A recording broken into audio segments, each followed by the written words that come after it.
Kids, imagine not having to go to a bank and ask money for real estate. Well, MC Laubscher and I are going to talk about that exact concept and many more, and maybe even some tax-free specifics, and maybe even some estate planning specifics to help you, the entrepreneur, get that much more rich. How's that sound? Hey, MC, glad you're here, buddy. Yeah, great to see you. Looking forward to our conversation. We're going to add some value. I think there's a lot of people, we don't talk about it here at vastsolutionsgroup.com. We don't talk about really, one, insurance, and secondly, tax-free, and three, not having to go to a bank enough. And one of those concepts that kind of wraps that in a bow would be infinite banking, private vault in banking, Nelson Nash banking, et cetera, et cetera. So let's get into that. But first, really quickly, tell us who you are, because I think it's a cool background. Plus, you have a cool accent. No, I appreciate it.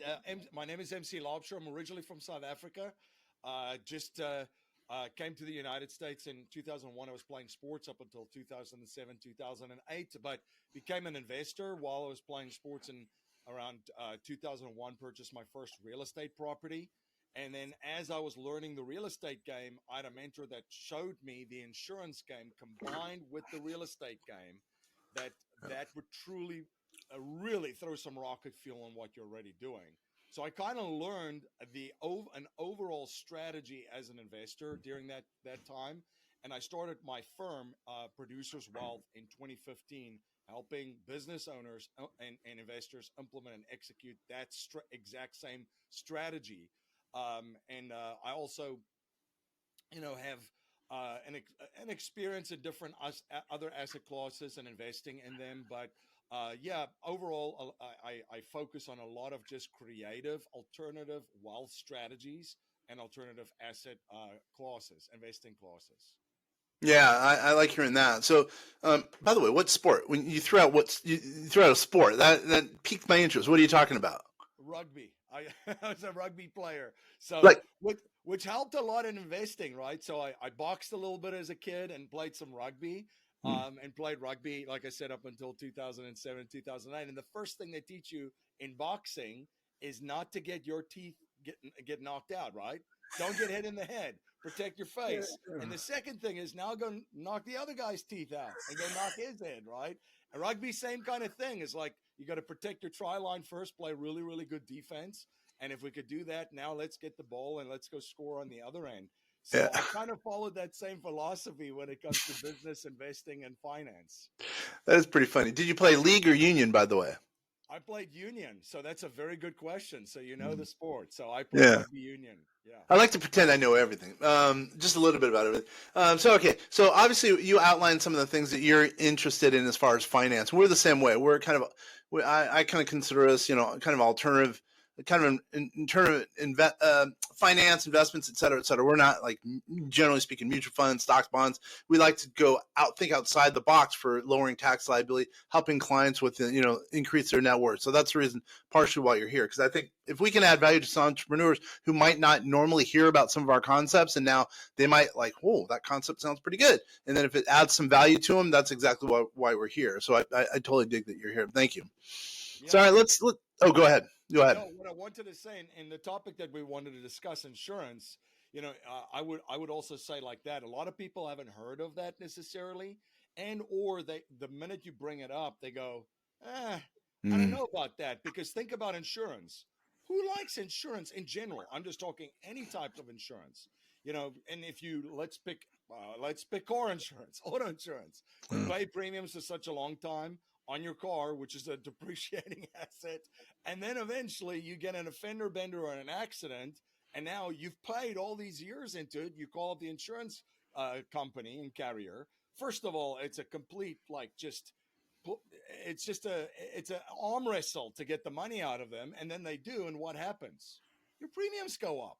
Yeah. And you're like, I don't understand. So it has a bad taste initially in people's mouths, just when you bring up that topic. And then you bring in life insurance, wow. I mean, if you ask anybody an opinion about pit bulls, 3 people, you would have like 3 different opinions, right? Some people, yeah, pit bulls are cool. Some people, no, absolutely. They have no right to exist. And a third person in the middle with, a little bit of sensibility will go, I could see both arguments, but I'm sure there's a happy medium.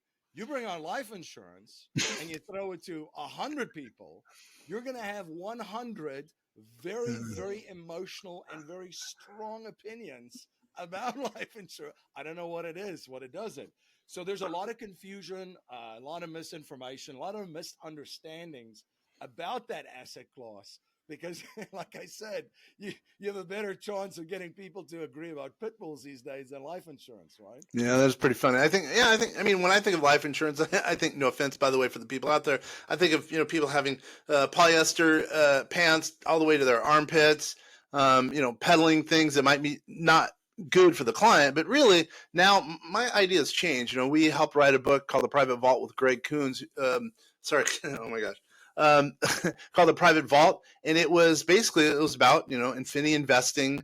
And Greg Boots, who wrote the book, and we helped him. It was basically outlining how it makes sense to have as a portion of your portfolio invested in insurance. But it's not really insurance per se, because it's an outlying asset class. Really, it's what you do with the assets in the insurance, which makes for the asset class. In a lot of cases, you can actually make a lot of money because you're getting a couple of things. You're getting, one, a death benefit. Two, you're pulling out the money sometimes tax-free.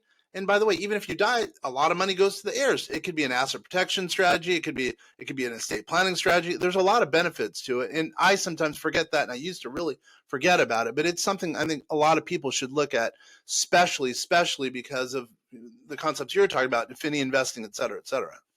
It is the Swiss Army knife of financial products out there. Yeah.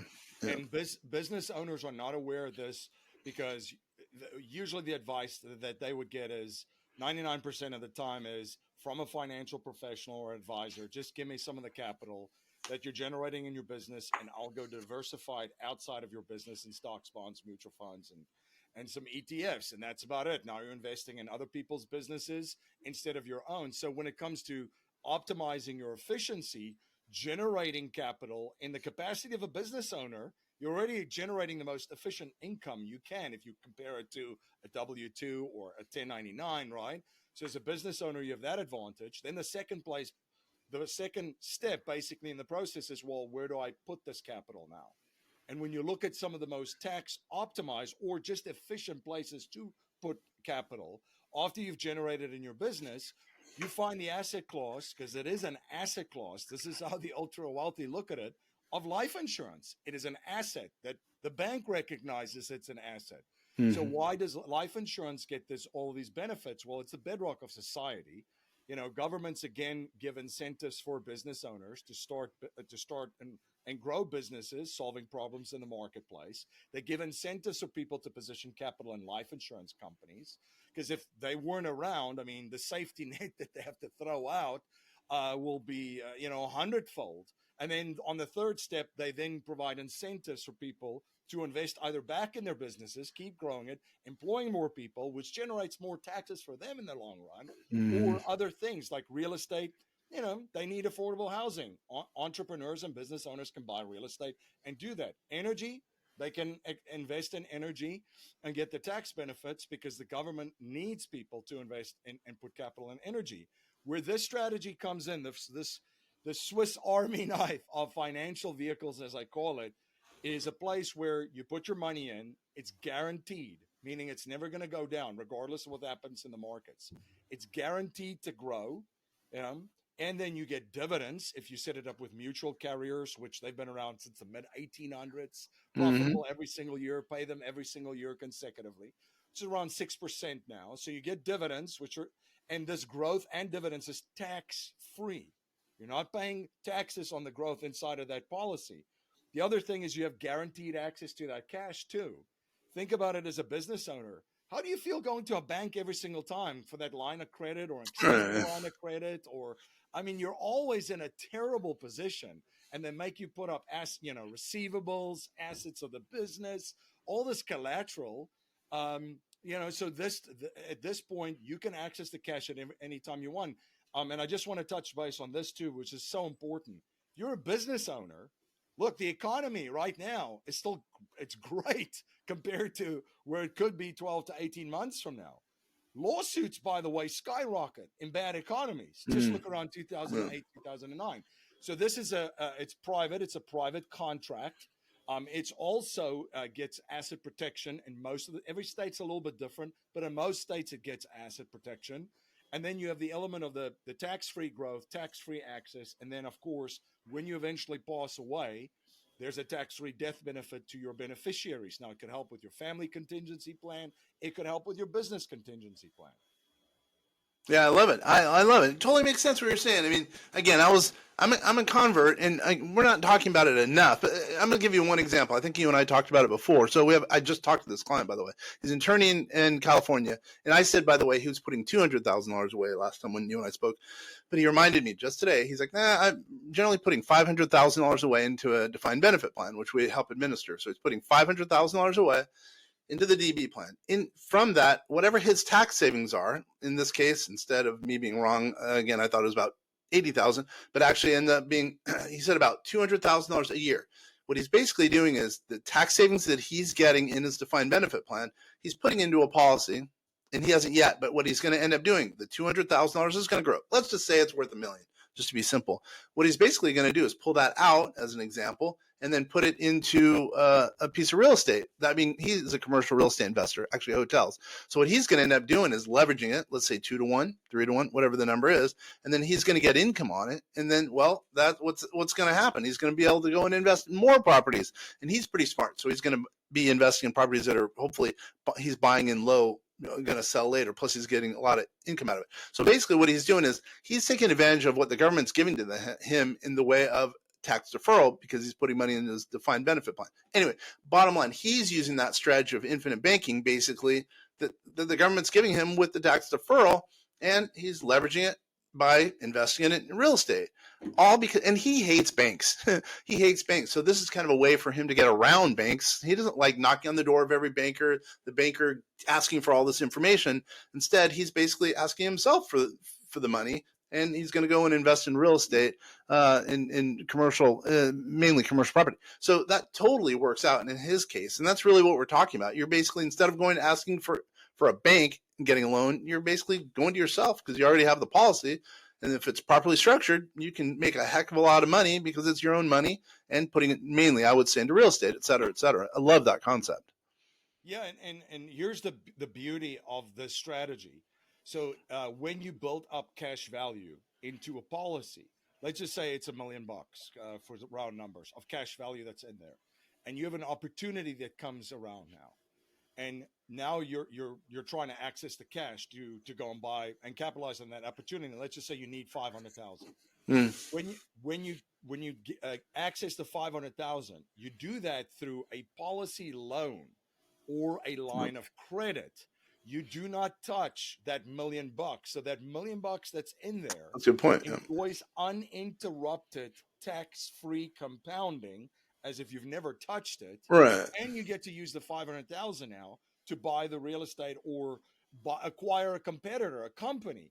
So you have your money doing many different things simultaneously. So it's, I've always heard the phrase in our world, the alternative asset investing world, let your money work for you. Let your money work for you. Yes, let it work hard, but also let it work smart and in different places simultaneously. So you, with one pool of capital, you now have a policy that continues to grow tax-free, and you've acquired another asset, if it's a competitor, a business that you just bought, or a piece of real estate. So that's the power of this stuff. And for business owners too, again, back to the concept of the Swiss Army knife of financial vehicles, is you can actually draw income tax-free from this policy if you need it eventually for retirement income. So most business owners, they're listening to this. I talk to them all the time, and I am one. Most people bank that their exit's going to be selling their business either to their children or to someone else, get a massive windfall, and then just live off the interest, and that's it. Sail off into the sunset, right? Yep. But if you could do that, let's just hypothetically say that works out and that pans out. That's good. But what if you had like another, I don't know, 1, 5, 10 million bucks tax free in a life insurance policy while you were building that asset to eventually sell it at that particular time? So it's not a choice between, A or B. It's like, hey, let's have them both, and let's have your money work in both places simultaneously. Well, here's a question for you because I'm asked this, and this is a legit question. So, I had a client that we were we were talking to him about the concept, and he said, "What's the perfect avatar for someone to do the infinite banking yourself, et cetera, et cetera?" What would you say as a response to that question? Yeah, so it all depends. But I mean, if let's just say if you're an employee and you're making $250,000 a year, it's a no-brainer at that Mm, point to start to look at, between 10 and 25% of your income into these policies. If you're a business owner and the business is out of the startup phase into like just now the profitable phase, and you're generating, let's just say $1 million of revenue per year, I mean, this is a no-brainer for you at that stage, to look at these options, because at that stage, generating $1 million of revenue, and you've got now probably a couple of employees working for you, whether they're family or not family. mm. You got to protect yourself. You got to protect the business. You have something there that's going to have legs. So you got to think about your business then. Step away a little bit, look at the big picture instead of just putting your head down and grinding. Because becoming strategic at that point, I mean, could help you exponentially, like just grow what you're doing at that stage. Yeah. That makes perfect sense. I mean, I threw out I think my response to him was, it was he and his wife, by the way. I think it works really well, really for someone in the 40s and 50s. I think someone who wants to maybe diversify a little bit from, as I mentioned, stocks, bonds, mutual funds. It's because it's kind of an outlier. And I think it's perfect for real estate investors. I mean, because like you say, it's an asset. It's an asset on the balance sheet. Plus, by the way, for someone, let's say in their 50s, it takes care of the insurance component.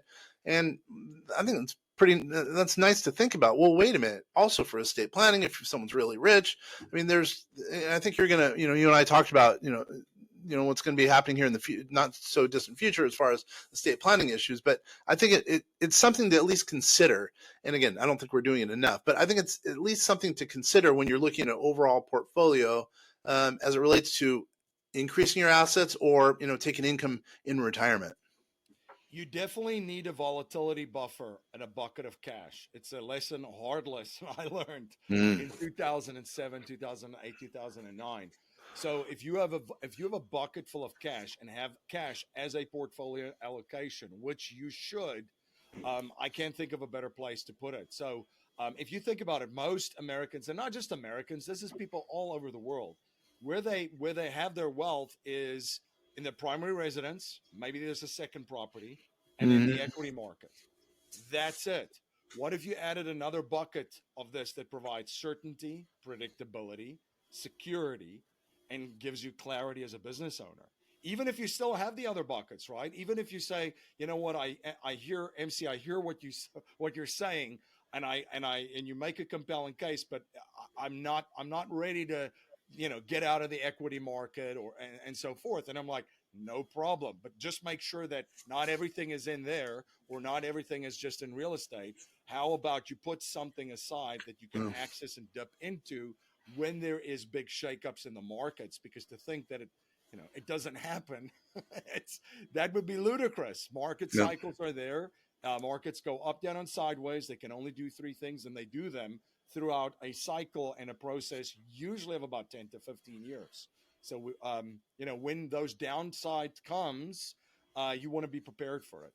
Yeah, and I think insurance is one way to have a downside protection. By the way, I should mention who we are. My name is Kenner French with VastSolutionsGroup.com. You're watching and listening to the Vast Voice, telling business secrets to entrepreneurs.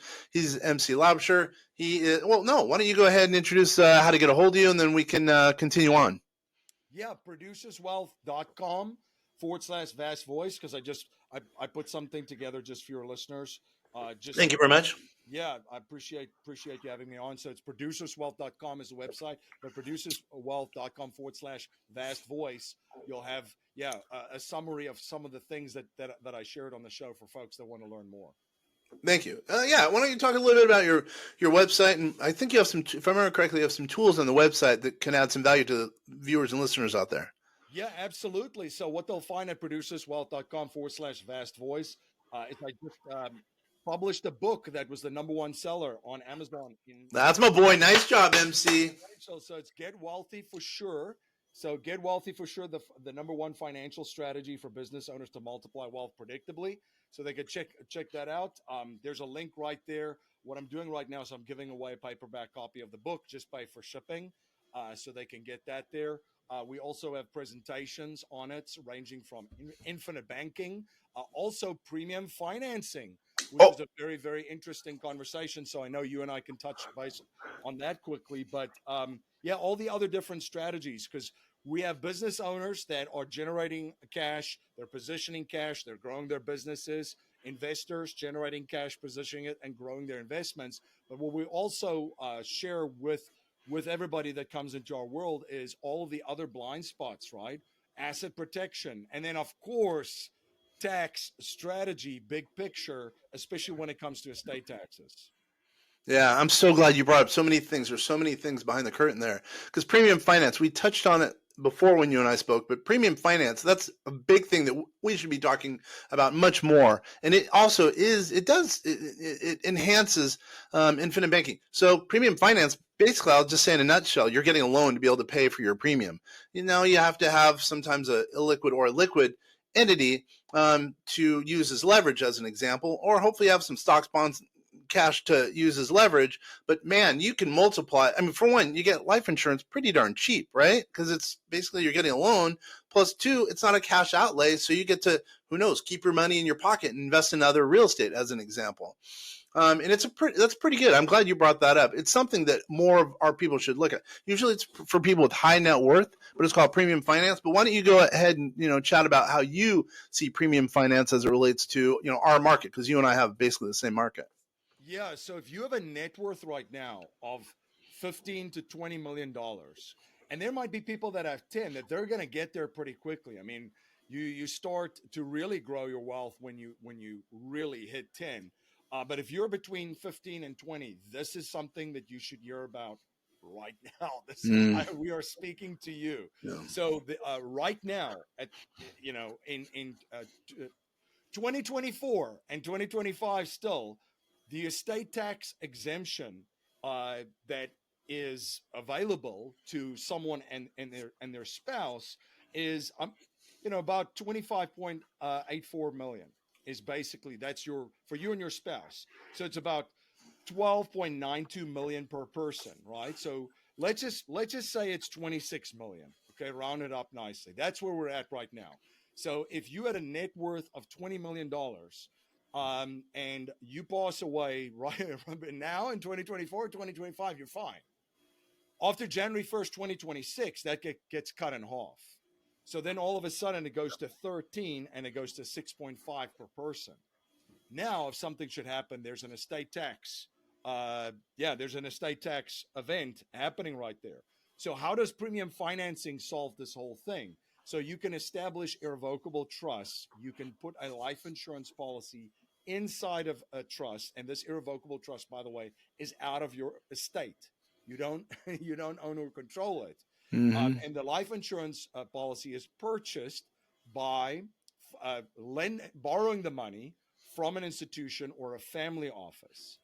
And this is, by the way, this is how you can get around gifting, because gifting, it's about the gift tax exclusion is around $17,000 per year, per child, grandchild, and so I mean you could spread it around, but that's still not going to get you anywhere near that if you're Yep. between 15 and 20 million.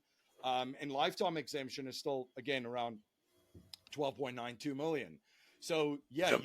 you can what you can do is you can borrow the money, buy the policy, get around all of those restrictions, and then you basically use the money that you borrowed to use towards the premiums. And sometimes you could fund it for 10 years of premiums. And in Mm-hmm. the 11th or the 12th year, you take a policy loan from that policy and you pay back the institution or the family office that you borrowed it from. And now you own the policy free and clear outside of your estate in that irrevocable trust, which then upon your passing can then be used to pay off estate taxes. So there's a lot of creative strategies, but it's a very, very, very powerful concept that, if done correctly and implemented and executed correctly, helps a lot. And by the way, the technical element of these policies or of these strategies, it's tough, right? That's why I think you need someone who's done them, who understands. I mean, luckily we have an attorney. We have two, actually three attorneys who are in house to help us, navigate the waters, because it could get really, really complex. And I know you have a staff that can help you as well. And if you're not working with someone who who might not understand some of the specifics, but they just kind of dabble in it, once every 5 years, there could be issues, because you have to make sure the trusts are in place. You have to make sure that you're getting loans from the right entities based on the right asset classes, et cetera. It can get pretty technical, so you do have to work with some studs. Well, you and I. Um, No, that's a great point, because this is the last thing that you want to do. You do not want to find a professional on TikTok, and because they make great and exciting videos there, and now that's the legal, tax, and insurance advice that you're going to that's good. follow, because Yeah. there's quite a bit of them there. And Yeah. I can tell you that there's a lot of stuff there. I've seen all these videos, and I just shake my head. You want to know work with people that know exactly what they're doing and how to implement and execute this. Yeah, and by the way, I like to think we know what we're doing. We've been doing this since '69. We're started by a guy named Gary Coons, who was, he was a life insurance slash financial professional, and he built this practice. And now I took it over in 2006, and we have a staff of people who know, again, out of the box thinking, who know what's going on as far as some of the alternative assets in terms of investments. Because I think that's it, anyone could, 95% of the people can, go down mainstream, but it's the main street, I should say, but it's the other parts, the off streets that are really going to make a path towards success. So, okay, now we've talked about, premium finance. We've talked about infinite banking. What are some of the investment products, generally speaking, that you believe in for both products, if that makes sense? Or meaning which life insurance carriers or which life insurance products or strategies within those products do you think make sense for what you're doing? Yeah, so with infinite banking and premium financing, we use mutual life insurance carriers. Okay. So mutual life insurance carriers, they've been around since the mid 1800s. Yeah. They're not listed on the stock exchanges like stock insurance carriers. We just like their approach and their how they manage their business. It's very Mm, much aligned with the policyholders. And then as far as vehicles, for infinite banking, we use whole life, and it's mm, a very specifically designed whole life policy. And the same for our premium financing. And we mm, like the predictability. We like the dividends, yeah, and just the certainty of it. We're when there's other products I know that people talk about too, and make a good case and for, but they are tied to market. So sometimes I like to take that unknown variable off the table, and mm. it just makes things much more easier to manage from a predictability standpoint, certainty, and a clarity standpoint. I think it makes sense what you're saying. I think for us, for the old, maybe the more mature clients, we use whole life. Sometimes for the younger clients, we'll have them do an IUL, index universal life, which is tied to an index with a downside. But I think it really depends on the circumstance. But I would say just in general, and as far as the carriers are, each carrier really is, the better carrier is determined by the situation. There's no one size fits all, at least for us. Same thing with product or strategy, same thing. And I think that again, that's why you want to work with someone who really knows what's going on. And I feel pretty comfortable. We have CPAs, we have obviously in house, we have lawyers in house, and I know you have some people with whom you work who are of that same ilk, who senior advisors, et cetera, et cetera. You want to talk about some of your strategic alliances in that regard? Yeah, we have a network of attorneys, tax professionals, and so forth that is part of our team, and then help us implement and execute these. So we're all on the same page, and that's why I appreciate what you guys have over there too. Everybody's on the same page, No. and this is very, very important. If you're a business owner listening to this is actually a very important piece, that everybody knows your strategy and they're all working towards helping you implement and execute it, so they're on the same page. Sometimes when you have different philosophies, approaches, or they just are not just familiar with it, things could go pear-shaped, Hmm. and they tend to do in that regard. So you want to have everybody on the same page and understand what you're looking to accomplish and work towards your goals. So that's the big thing, because yeah, and I mean, you could try to do all these things and have it together, but if you don't have the team to execute it, it's going to be hard. Yeah, yeah, totally. So we've talked about infant banking and we've talked about premium finance. Any other specific products or services that you believe in that can help, that are alternative, that can help someone with a high net worth, you know, someone who, our listeners and viewers, very high net worth, real estate investors, solopreneurs. Any other suggestions you have out there? Yeah, so I mean, I like to keep it simple. I think those two strategies, infinite banking and premium finance life insurance, is what I'll stick to. There's some other great ones, which is not in our wheelhouse, like private placement, Mm. life insurance. So, yeah, Mhm. it's yeah, there's some great other strategies, but yeah, we keep it simple. We focus on two. We try to do these two as best as we can, and we get Mm. try to be a master of those too. All right. So what's one example, either one of those services or products, what's one example where you've totally helped out a client, meaning they came in, I'm making this up, I'm trying to think of a gross example, someone who had all this money and they didn't know they could get loans for, insurance, or someone who didn't know anything about infinite banking and all of a sudden you've completely changed their life. Now they're a billionaire. That's obviously an exaggeration, but I'm just looking for a good example, case example, so we can illustrate it to the people out there and maybe it would help them. Yeah, I would give this example with the infinite banking.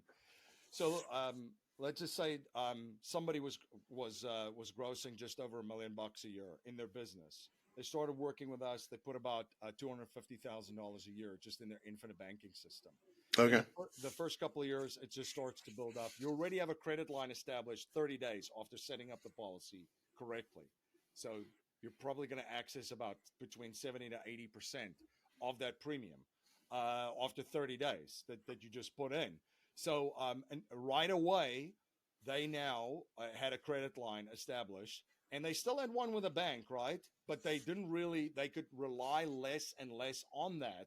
We're 3, 4 years into it. I'm just thinking of a specific client right now. They don't even bother with a bank anymore. They have Hmm. a system up and running with sufficient capital to fund their business, hire employees, and so forth. So what it did for them is it just gave them a lot of certainty, predictability, security. They know what they have. They know what they have guaranteed access to. They know where that policy is going to take them 10, Hmm. 15, 20 years from now. They know on an exit, which their goal is still to sell the business, what they're going to have tax free in a life insurance policy. And they got to use it to running their business during their lifetime, and then eventually sell their business. They walk away with the windfall from the business and a life insurance policy, tax Yeah. free. So that's and as far as the premium life insurance, you know, that part of it is interesting. I always say we find people that have really good money problems, really good ones. What do you There's mean? I might like that. What do you mean by there's, that? there's really bad money problems like lack of it or owing a ton of money to the IRS and all that kind of stuff. We can't really help you with the bad ones. But the Mm. good ones is, hey, I just had a significant spike in the valuation of my company. Our estate is now, 50, 60 million bucks. We're Hmm. looking at some issues now with taxes. And if we keep growing at this rate, this is probably where we're going to be 10, 15, 20 years from now. That's a really good money problem I to see. solve. So what you can then do is, working with our team of lawyers and tax professionals, we could put together an irrevocable trust, put a policy in there, fund it with money borrowed from either an institution or a family office, and have that in there so that if that person passes away, the children, they don't have to deal with a massive estate tax. All that stuff will be taken care of. So you have your continuity plan for the family done, upon their passing. That's one. It's Mm. one of the things that it's so bad to see because I see people in those situations. They come to us after the fact, and we've seen it. But their dad or their mom worked so hard, build a fortune.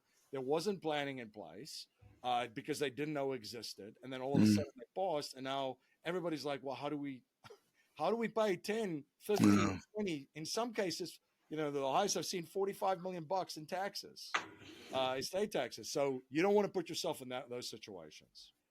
I think what's funny is talking about both insurance strategies. Again, I used to think of them as insurance guys, polyester, but and I think sometimes I think because I thought that because people make a lot of money. Sales guys, insurance sales guys make a huge amount of money on insurance. But at the same time, the way we do it, I think the way you do it, if you Yep. they get paid on the death benefit. I'll just say it. They get paid on the death benefit, meaning life insurance people get paid on the death benefit.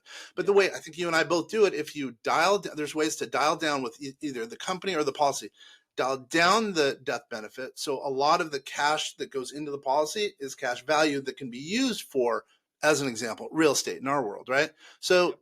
it's beneficial for the client. So when they, back in the old days, let's say someone will look at the policy and they're like, oh my gosh, this doesn't help me. Well, those policies usually help the business owner, in that case, the insurance provider, the insurance salesperson. Well, with us and you, I think if you dial down the death benefit, you end up lowering the, if you will, the fees to the business owner, in this case, to the client, and it ends up growing and it's totally in their benefit. So it's at least worth looking at depending on the circumstances. And then what I would say is just, it's free to ask, generally, to ask your insurance provider, insurance salesperson, hey, what do you think of this strategy? And if they don't, who knows, maybe it doesn't look good because they have such a high death benefit. But if you're working with you or I, maybe, you know, we'll show them with a low death benefit. Even though it doesn't really help us, it helps the client, because we work on referrals. So we want to get as many referrals as possible. So we don't make as much money as, you know, the typical agent out there, because they have a high death benefit. But at least ask your agent what their thoughts are in these two strategies. And by the way, most people don't know anything about premium finance. That's you got to be pretty experienced. I mean, I'm pretty darn impressed that you know what that is. You know what I mean? No, I appreciate that. Yeah, I would say the way that we do it, we cut our commissions by 70 to 80%, Yeah. because you're bringing down the death benefit so much Right. to build the supercharged savings vehicle. And that's why I would also say to folks too that there's different levels of, or different ways that people buy insurance. So when people come to me and they say, "Hey, Dave Ramsey says, you know, this is terrible and it's the worst Yeah. place to put money, and Yeah. the commissions are so high," I agree with like 98% of what Dave says, because Dave is talking about insurance is sold at retail to the general public, and it Yeah. sucks, right? It does. That's exactly it. But what we're talking about is more, this is like a completely different way of buying Yeah. insurance. This is how the ultra wealthy buys it.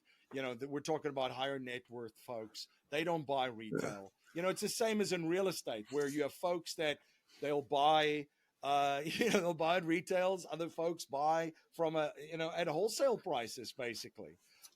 So there's different levels of how you buy things, and you're working with different professionals too. When you buy that, like you were just saying, you know, the insurance guy guy with walking door to door selling in the old days, the meme. Yeah. You know, I always jokingly say, when you go to a cocktail party and somebody says, "Oh, so what do you do?" And someone's like, "Oh, well, I'm a rocket scientist." You know, like, Yeah. "Oh, there's some follow up questions." "Oh, I'm a medical doctor." "Oh, what medicine do you specialize in? Where did you go?" Like, there's great follow up questions. You say, somebody talks to you and they say, "So what do you do?" So we're like, "Oh, we're in the life insurance business." You get kind of a blank stare, and then you're like, "I got to go to the bathroom." Yes. See you, dude. Yeah. That's a very good point. That is a very good point. Yeah, But so all the memes are true. yeah, that's pretty good. But by the way, we don't even, we're tax planners, tax providers. I mean, I mean, insurance is just one component, but again, we're not mentioning it probably enough, which we should be, but it's just one component that I think sets people apart, especially, and by the way, you bring up a good point. This isn't what we're talking about, is for the wholesale, meaning it's not really for the retail marketplace. Yep. And I think that you're going to get retail pricing if you're in the retail marketplace. And with what we're talking about, you know, you're getting better pricing, more beneficial for the client, as an example. And I think, I don't even know if there's whatever, if you can have $1,000,000 and do premium finance. I mean, our market is the higher net worth. And I think that it's different. It's totally different than, you know, the guy's going to knock on your door, the girl's going to knock on your door and say, here, I'm selling you a life insurance policy. So it's worth looking at. It really is. Yeah, absolutely. Like you said, the strategies there. Again, you know, I would look at this, if you're a business owner generating over $1,000,000 in revenue, and then Yeah. premium financing, 15 to 20 million bucks. I mean, because you have to have some collateral to put up in the beginning of the years too, just from a lending standpoint. So it isn't for everyone. It's very, very powerful. If you are a business owner that fit into those in that kind of like criteria, it's definitely something to look into. You're not going to find this, you know, again, from a just from your average run-of-the-mill financial advisor. So your Merrill guy or gal is not telling you about any of these strategies. Yeah, that's exactly right. So why don't we let's get close to wrapping up. So one last time, mention who you are and how to get a hold of you, and then we're going to close the door. Absolutely. MC Laubscher with Producers Wealth. And just check out the page that we set up for all of the listeners at producerswealth.com/vast voice. On there, you'll see a link to all of our presentations that we do. You can also grab a copy of my new #1 Amazon best-selling book, Get Wealthy for Sure. There's a link to that. And then there's also a link if anybody wants to have a conversation with us. And once again, kids, this is Kenner French, obviously, vastsolutionsgroup.com, Vast Voice, telling business secrets to entrepreneurs. Really appreciate you guys spending time with us. You could be watching, reading, you could be doing a lot of other things. Instead, you're hanging out with us. Really do appreciate it with all my heart. Once again, Kenner French, and I'm out.